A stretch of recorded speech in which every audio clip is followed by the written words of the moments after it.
નમસ્તે વિદ્યાર્થી મિત્રો, ધોરણ 11 ની અંદર આપણે ત્રીજું પ્રકરણ માંગની ચર્ચા કરીએ છીએ. તો એની અંદર છેલ્લે જે આપણે લેક્ચર ભણ્યા તો એની અંદર છે એ કુલ માંગ, બરોબર, એટલે કે એની પહેલા વ્યક્તિગત માંગ અને બજાર માંગ એની ચર્ચા કરી. ત્યાર પછી નવો ટોપિક ચાલુ કર્યો હતો પણ એની અંદર થોડો ટાઈમ વધારે હતો, આપણે પૂરા એની ચર્ચા નહોતી કરી. તો આજે એ ટોપિકને શરૂ કરીએ કે માંગની મૂલ્ય સાપેક્ષતા. હવે માંગની મૂલ્ય સાપેક્ષતા સમજતા પહેલા એક વસ્તુ એ આપણે જોઈએ કે માંગનો નિયમ, બરોબર, માર્શલે આપ્યો છે. શું આપ્યો? તો કે અન્ય પરિબળો યથાવત રહે અને કિંમતમાં વધારો થાય, બરોબર, તો માંગનું સંકોચન થાય છે, અને કિંમતમાં ઘટાડો થાય તો માંગનું વિસ્તરણ થાય. ફક્ત આટલું જ કીધું.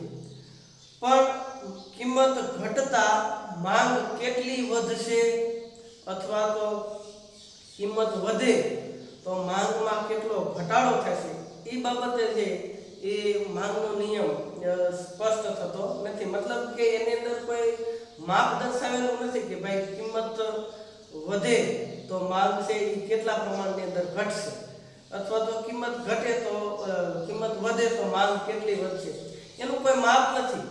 પણ એ માંગનો નિયમ સમજાવવામાં, આ વસ્તુ સમજાવવામાં નિષ્ફળ જાય. ફક્ત એટલું કે ભાઈ કિંમત વધશે તો માંગ ઘટશે અને કિંમત ઘટશે તો માંગ વધશે. બે વચ્ચે છે એ વ્યસ્ત સંબંધ છે, આવું કીધેલું. તો કે કિંમત વધવાથી કે અન્ય પરિબળોની અંદર ફેરફાર થવાથી માંગમાં કેટલો ફેરફાર થાય છે, બરોબર. એ ફેરફાર થાય, એ થયેલા ફેરફારને છે એ માંગની મૂલ્ય સાપેક્ષતા સમજાવો કે હું શું કહેવા માંગુ કે વ્યક્તિની પસંદગી, બરોબર, વ્યક્તિની આવકમાં વધારો થવો અથવા તો ઘટાડો થવો, કિંમતમાં વધારો થવો કે ઘટાડો થવો, એના કારણે માંગમાં કેટલો વધારો થયો કેટલો ઘટાડો થયો, બરોબર. આ ઘટના આખી બની જાય, કિંમત વધી ગઈ, માંગ ઘટી ગઈ. એ ઘટી ગઈ પછી કેટલી માંગ ઘટી એ સમજવા માટે છે એ માંગની મૂલ્ય સાપેક્ષતા છે એ ઉપયોગી થાય છે. તો માંગની મૂલ્ય સાપેક્ષતા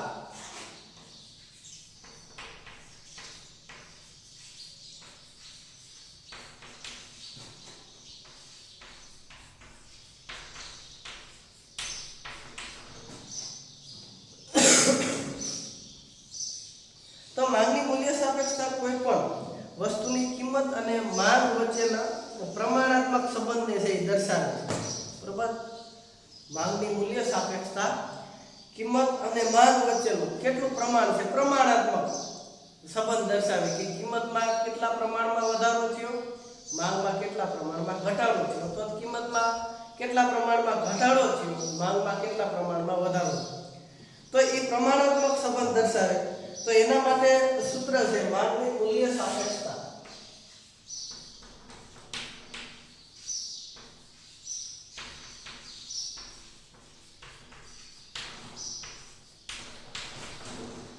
બરાબર, કિંમતમાં થયેલો ટકાવારી, માંગમાં થયેલો ટકાવારી ફેરફાર અને કિંમતમાં થયેલો ટકાવારી ફેરફાર.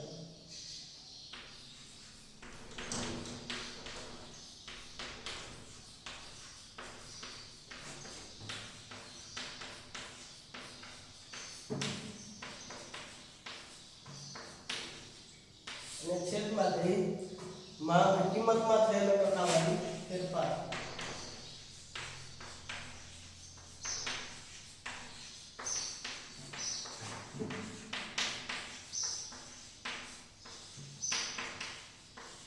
આ એનું સૂત્ર છે.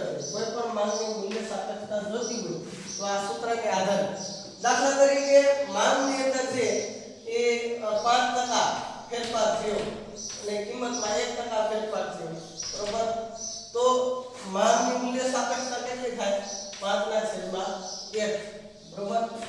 તો માંગની મૂલ્ય સાપેક્ષતા કેટલી થાય? તો કે માનાંકમાં દર્શાવો. માંગની મૂલ્ય સાપેક્ષતા માનાંકમાં મતલબ હંમેશા ધન હોય, ઋણ હોય નહીં, બરોબર. તો તો મૂલ્ય સાપેક્ષતા 5 આવી તો આ છે એ 5 માંગની મૂલ્ય સાપેક્ષતા બરાબર 5 ગણાય. હવે એ શુદ્ધ આંકની અંદર દર્શાવવામાં આવે માંગની મૂલ્ય સાપેક્ષતા શુદ્ધ આંકની અંદર દર્શાવવામાં આવે તો એની પાછળ લીટર કિગ્રા બરોબર મીટર એવું કઈ લખાતું નથી પણ શુદ્ધ એકમની અંદર લખાય મતલબ 5 એકમ માંગની મૂલ્ય સાપેક્ષતા ગણાય. હવે માર્શલે એમ કીધું છે કે માંગની મૂલ્ય સાપેક્ષતા છે એ કિંમતમાં કેટલો ફેરફાર થયો અને એના પ્રમાણમાં માંગમાં થયેલો ફેરફાર એ કેટલો મોટો એટલે કેટલો વધારે કે ઓછો છે એના ઉપર આધાર રાખે બરોબર. તો એ મૂલ્ય સાપેક્ષ છે કે અનપેક્ષ છે તો એના વધારાને આધારે છે એ ખબર પડે. વ્યવસ્થિત લખીને સમજીએ તો કે વસ્તુને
માર્શલે આવું કીધું છે કે માંગની મૂલ્ય સાપેક્ષતાનો આધાર શેના ઉપર છે તો કે કિંમતના ઘટાડાને પરિણામે કે કિંમતની અંદર ઘટાડો થયો બરોબર કિંમત ઘટવાથી માંગમાં થયેલો વધારો એ મોટો છે કે નાનો બરોબર મતલબ આપણે એ લઈ લે કિંમત બરોબર એ ઘટી અને માંગ વધી બરોબર તો એ માંગ છે એ કિંમત છે એ ઘટી એટલે માંગ વધી તો આવી રીતે છે એ દર્શાવી બરોબર. તો આ જે વધારો છે એ મોટો છે કે નાનો કિંમતમાં થયેલો ફેરફાર એની કરતા માંગમાં થયેલો ફેરફાર મોટો બરોબર અથવા તો બે વસ્તુ હોય કે કિંમત ઘટી બરોબર પણ માંગ કિંમત નથી ઘટીને માંગ ઓછી વધી બરોબર બે બાજુ લખીએ વધારો માંગમાં વધારો કિંમતમાં ઘટાડો બરોબર. આમાં કિંમત ઘટી છે બે આ બાજુ કિંમત ઘટી છે આ બાજુ માંગમાં થયેલો વધારો પણ માંગ વધી એની કરતા કિંમત એકવાર વધારે વધી છે સમજાય છે હું શું કહેવા માંગુ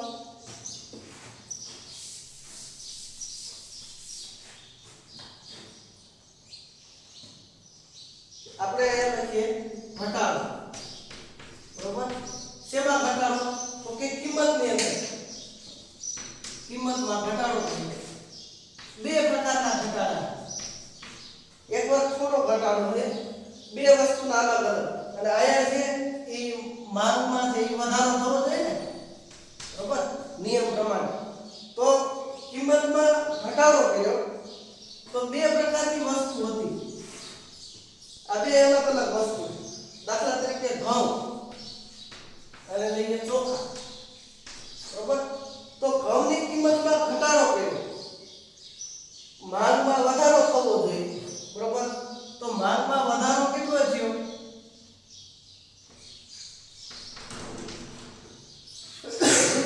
માંગમાં વધારો કેટલો છે? તો કે કિંમતમાં ઘટાડો છે ને એની કરતા માંગમાં વધારો છે પણ ઓછો થયો. સમજાણું? દાખલા તરીકે જે જૂની કિંમત વ્યવસ્થિત રીતે સમજવું હોય તો કોષ્ટક બનાવવું, બરોબર. દાખલા તરીકે ઘઉં, બરોબર, અને એની કિંમત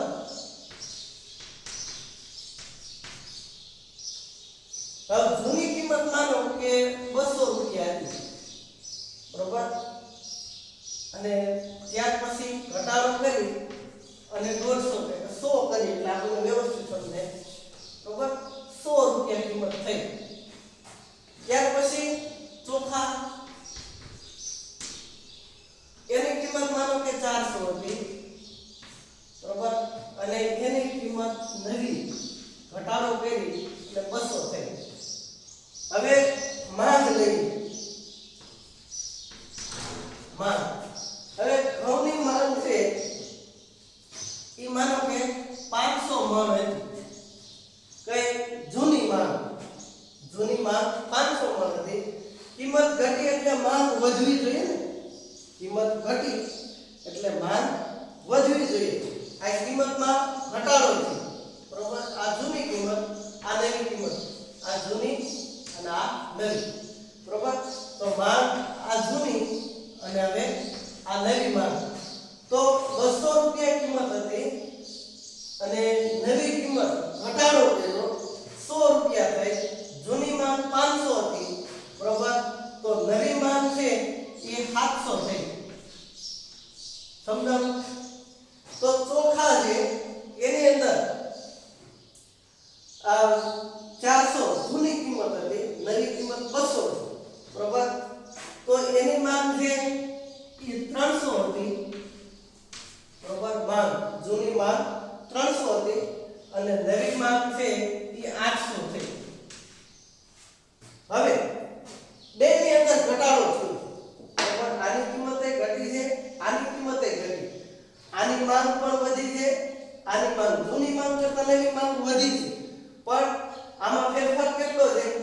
તો કે 200 નો ફેરફાર છે. 200 મણ છે એ માંગમાં વધારો છે અને કિંમતમાં કેટલો ફેરફાર થયો છે? બરોબર, 100% નો. મતલબ કે ભાવ અડધા ઘટાડી દીધા. એમ છતાંય માંગમાં છે ઓછો વધારો છે.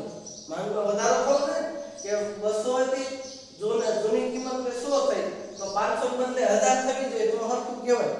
પણ માંગ એટલી વધી નથી. અને આની અંદર તો કે જૂની કિંમત 400 હતી, બરોબર, નવી કિંમત 200 થઈ. એટલે કિંમતમાં અડધો વધારો થયો, ઘટાડો થયો, બરોબર. એટલો ઘટાડો થયો તો માંગની અંદર કેટલો ફેરફાર થયો? તો કે 500 નો ફેરફાર થયો. તો કે ડબલ કરતા. તો એ સાપેક્ષતાનો આધાર છે. એ કિંમતના ઘટાડાને કે વધારાને કારણે માંગમાં ફેરફાર કેટલો થયો એના ઉપર આધાર રાખે. સમજાણું? મૂલ્ય સાપેક્ષતા કે આની મૂલ્ય સાપેક્ષતા છે, આની કરતા આની મૂલ્ય સાપેક્ષતા વધારે કહેવાય. આ મૂલ્ય સાપેક્ષ કહેવાય. જો કે એ અલગ અલગ પ્રકારની અંદર અનપેક્ષ ગણાય, પણ આ વધારે સાપેક્ષ ગણાય. સમજાણું?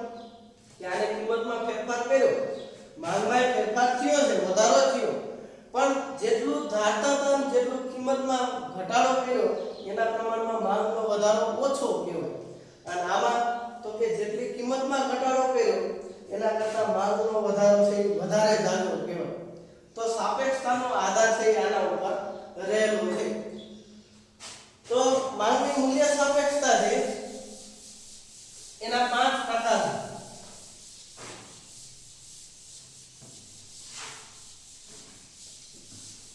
આ વસ્તુ તમે માંગનો નિયમ સમજી દેજો તો લગભગ વાંધો આવશે નહીં. કારણ તો કે મહત્વની બાબત માંગનું મૂલ્ય સાપેક્ષતાની ગણાય.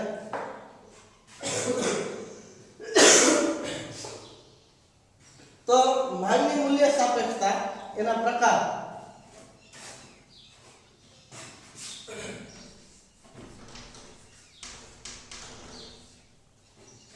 તો 5 પ્રકાર છે.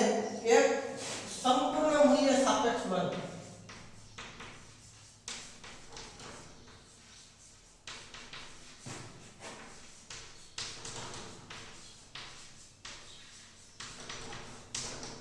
ત્યાર પછી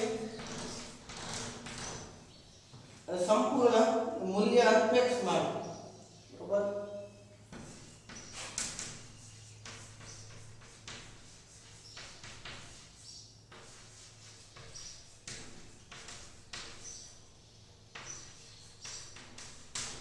ત્યાર પછી જે એકમ મૂલ્ય સાપેક્ષ માંગ.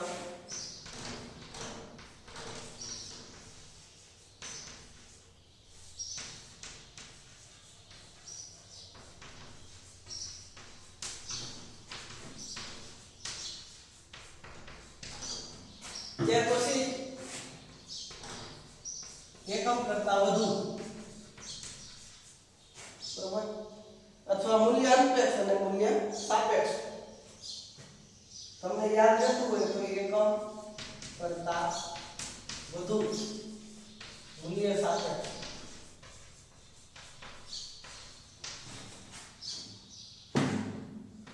માંગ અથવા મૂલ્ય સાપેક્ષ.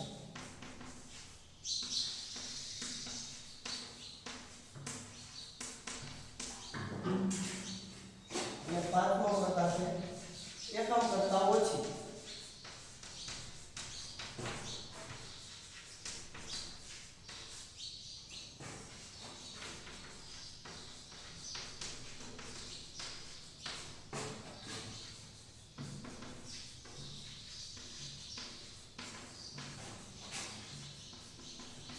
હવે આપણે આ જે 5 પ્રકાર છે એની ખાલી બેઝિક આપણે માહિતી મેળવી પછી લેક્ચર પૂરો કરીએ તો વ્યવસ્થિત છે એ આગલા લેક્ચરની અંદર જોઈશું. સંપૂર્ણ મૂલ્ય સાપેક્ષ માંગ. તો કે મૂલ્ય સાપેક્ષ મતલબ કિંમતની અંદર ઘટાડો થાય અને માંગમાં અનંત વધારો થાય. સંપૂર્ણ પૂરેપૂરી મતલબ પૂરેપૂરી કે કિંમત ઘટે એટલે માંગ વધવી જોઈએ પણ માંગ કેટલી વધી તો કે પૂરેપૂરી. તો પૂરેપૂરી એટલે તો કે અનંત જ્યાં સુધી આંકડો હોય ત્યાં સુધી. તો એને સંપૂર્ણ મૂલ્ય સાપેક્ષ માંગ કહેવાય. બરાબર. સંપૂર્ણ કીધું સંપૂર્ણ મૂલ્ય સાપેક્ષ. તો કિંમતના પ્રમાણની અંદર કિંમતમાં ઘટાડો થાય અને માંગ સંપૂર્ણ વધે. બરાબર. ત્યાર પછી સંપૂર્ણ મૂલ્ય અનપેક્ષ માંગ. તો કે કિંમતમાં વધારો થાય અને માંગ બરોબર કેવી થાય તો કે હાવ ઘટી જાય. સોરી કિંમતમાં વધારો થાય બરોબર અથવા તો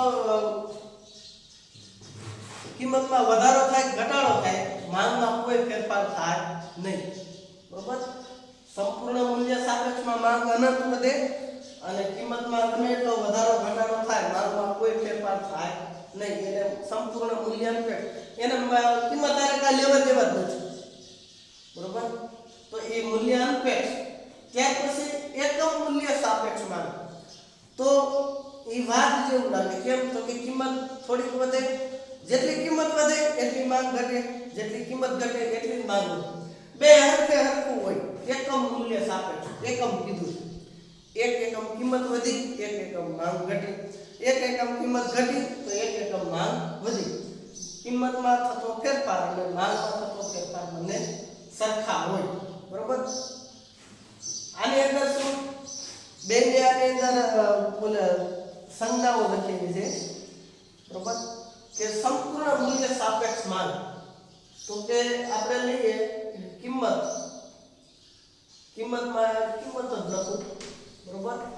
કિંમત ઘટી કિંમતમાં ઘટાડો થયો. બરોબર. અને માંગ છે અનંત.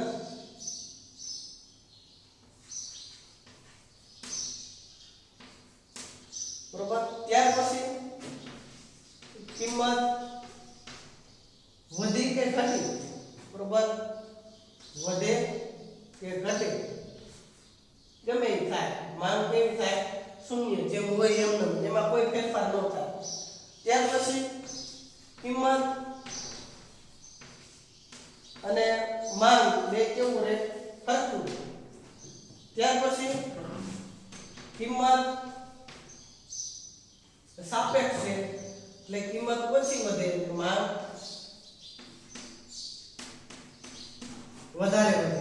ત્યાર પછી પાંચમો પ્રકાર તો કે કિંમત ઝાઝી વધે અને માંગની અંદર ઓછો ફેરફાર થાય. આ પાંચ પ્રકાર. કિંમત ઘટે, બરોબર, થોડી ઘટે, માંગ અનંત વિસ્તરે. ત્યાર પછી કિંમતમાં વધારો થાય, ઘટાડો થાય, બરોબર, એ આમ હોય કે આમ હોય, કિંમતમાં વધારો થાય, ઘટાડો થાય, માંગમાં કોઈ શૂન્ય ફેરફાર થાય, એવા પ્રકારની મૂલ્ય સાપેક્ષતા. ત્યાર પછી કિંમત અને માંગ બે સરખા રહે, વધારો થાય તો માંગ વધે, બરોબર, કિંમતમાં વધારો થાય તો માંગમાં ઘટાડો થાય, કિંમતમાં ઘટાડો થાય, માંગમાં વધારો, બે ફેરફાર રાખતા રહે. ત્યાર પછી કિંમત થોડીક ઘટે અને માંગ ઝાઝી વધે.